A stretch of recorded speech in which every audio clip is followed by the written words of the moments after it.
আসসালামু আলাইকুম এভরিওয়ান, কি অবস্থা সবার? আশা করি তোমরা সবাই ভালো আছো। আমি তোমাদের এনামুল ভাইয়া।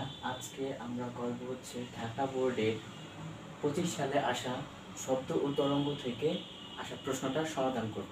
ওকে, তাহলে এরপরে একটু চিত্রের দিকে একটু লক্ষ্য করো।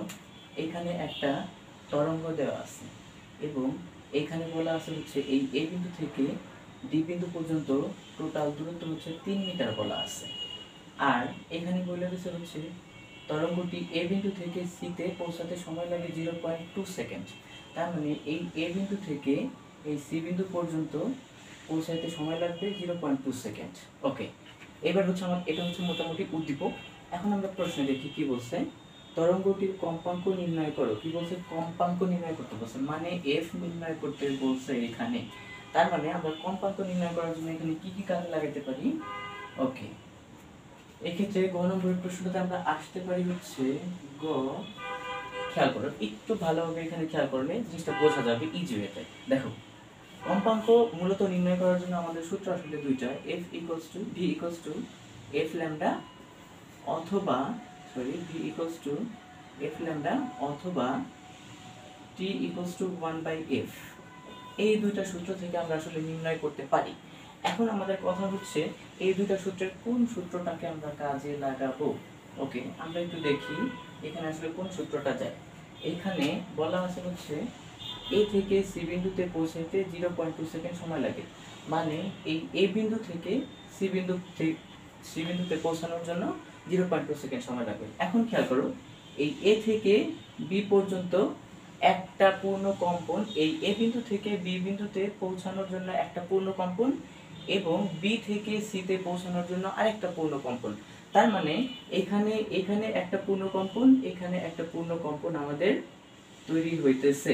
ওকে, পূর্ণ কম্পন, তার মানে আমরা কয়টা পেলাম? দুইটা পূর্ণ কম্পন তৈরি হইতেছে। তাইলে দুইটা, তাহলে আমরা লিখতে পারি এখানে দুইটি কম্পনে সময় লাগে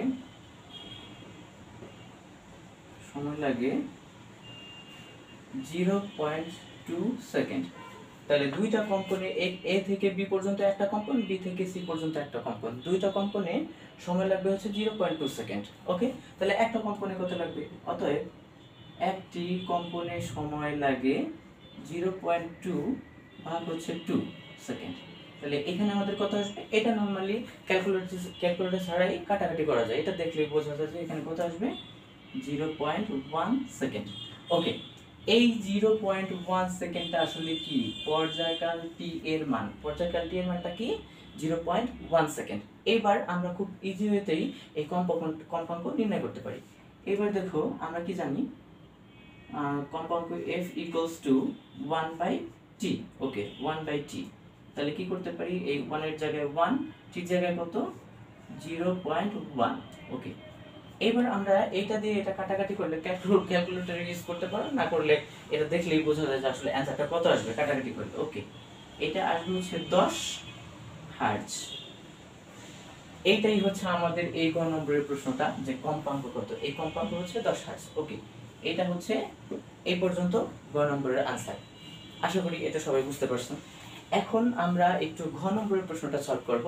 তার আগে এইটা আমরা একটু মুছি। ওকে, এটা মুছলে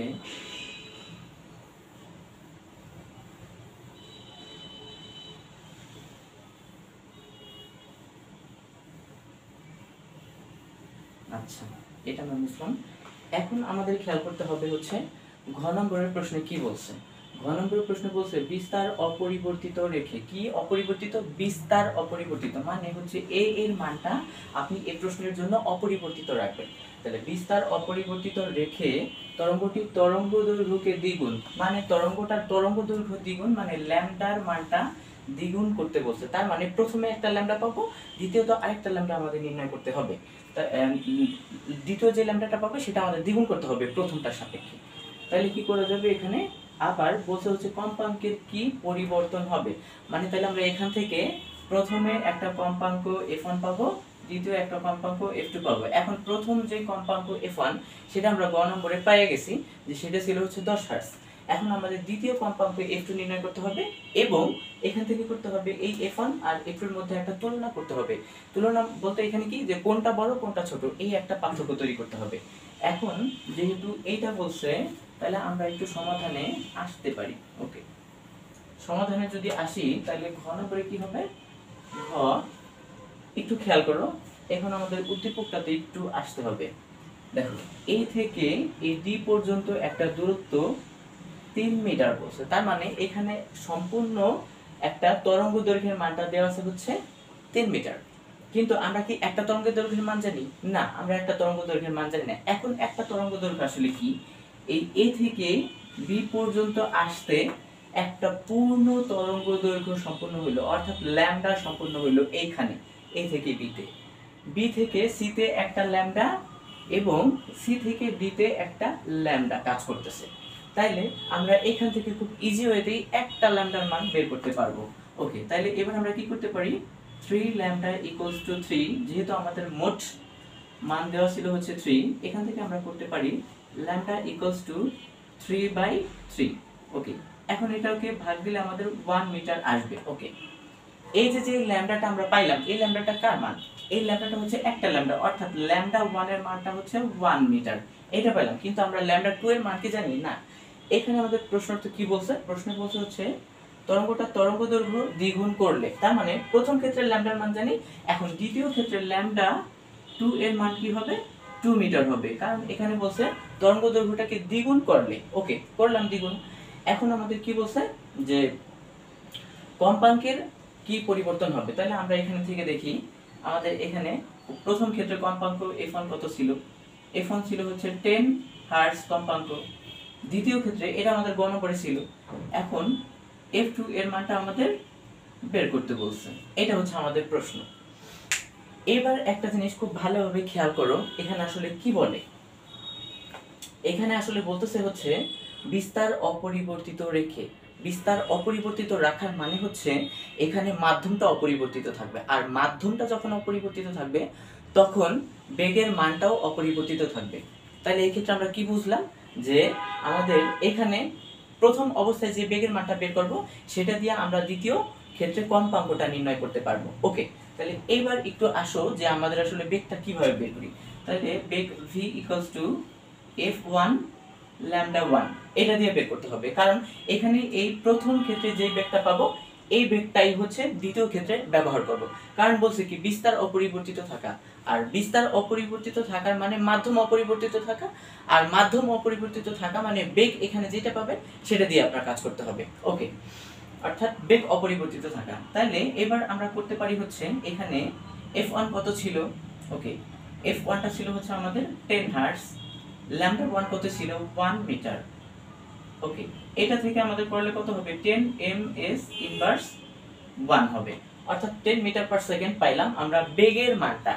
এখন আমাকে একটু বলো যে বেগের মানটা আমরা এটা পেলাম, এটা থেকে আমরা দ্বিতীয় ক্ষেত্রে যে কম্পাঙ্ক f2 এটা বের করতে পারবো কিনা, অবশ্যই পারবো এটা বের করতে। ওকে, এটা বের করার জন্য আমাদের কি করতে হবে, এটা বের করার জন্য আমাদের করতে হবে হচ্ছে এখানে v equals to f2 lambda 2। এবার দেখি আমাদের যেহেতু f2 বের করতে হবে, তাহলে f2 ইকুয়ালস টু হচ্ছে v বাই ল্যামডা 2। ওকে, এবার v আমাদের মান কত, এখানে 10, v এর মানটা বসাইলাম 10। এবার ল্যামডা 2 কত, ল্যামডা 2 ছিল হচ্ছে দ্বিগুণ করা হয়েছে, অর্থাৎ 2 মিটার হয়েছে। তাহলে এবার এই 10 কে 2 দ্বারা ভাগ দিলে আমাদের নরমালি আসবে হচ্ছে 5 হার্টজ। একটু ভালোভাবে খেয়াল করো, এখানে প্রথম অবস্থায় আমাদের যে কম্পাঙ্ক f1 এর মানটা ছিল এটা হচ্ছে 10 হার্টজ, দ্বিতীয় ক্ষেত্রে যে কম্পাঙ্কটা পেলাম সেটা হচ্ছে 5 হার্টজ। তাহলে আমাদের প্রশ্নে চাইছিল কি কম্পাঙ্কের কিরূপ পরিবর্তন হবে।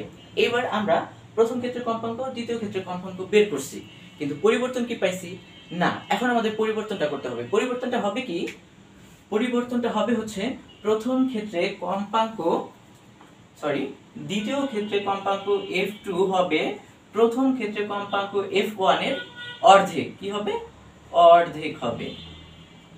কেমন হবে, অর্ধেক হবে, কারণ দ্বিতীয় ক্ষেত্রে কম্পাঙ্ক ছিল 5 হার্টজ, প্রথম ক্ষেত্রে কম্পাঙ্ক 10 হার্টজ। তাহলে এই ক্ষেত্রে বোঝা যায় যে দ্বিতীয় ক্ষেত্রে কম্পাঙ্কটা হবে প্রথম ক্ষেত্রের অর্ধেক।